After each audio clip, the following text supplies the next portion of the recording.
ton of different benefits when it comes to broccoli sprouts themselves. And I would even say conservatively, you've heard of things like superfoods. I would put broccoli sprouts as something above that. I would call it an ultra food. It's something above the rest. I wouldn't hassle with growing them if it didn't have tons of different benefits. So I'm just gonna give a really short, just the general overall, because there's so many things. I'm sure Logan will link to Dr. Rhonda Patrick's video later, which is chock full of all that stuff. But overall, the highlights are, this is, as far as we can tell, one of the most potent activators of NRF2. So these are the genes that deal with anti-inflammation and also antioxidants. So that's one of the things. Interestingly, these do have anti-cancer effects. People have taken them when they were on chemotherapy and seen improvements, and also to avoid cancer in general.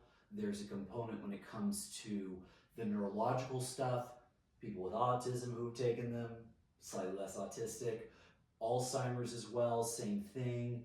And besides that, it really comes down to, like the longevity effects and the glucose, but that's just a really short synopsis. They do so many things. So one of the number one things, because for those of you who've been following my pages for a while, I've been very deep in the detox space.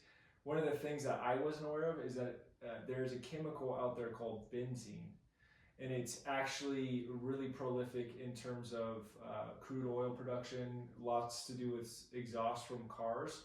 But if you go deeper into looking at this chemical, it's in things like sunscreen. Benzene, if you look into it, it actually, one, can cause cancer, two, it decreases your immune system, and three, one of the most shocking things, other than obviously the first two I just stated, is it blocks your ability to make stem cells by messing with the bone marrow.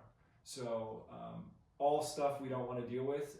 In this toxic world, we need to find ways to be able to mitigate these things, and I think this is an incredible way to do so, and Mickey has so many tips and tricks that we're going to go into in this video related to how to make them properly so that, one, they taste good, and two, they're having the highest detox yields.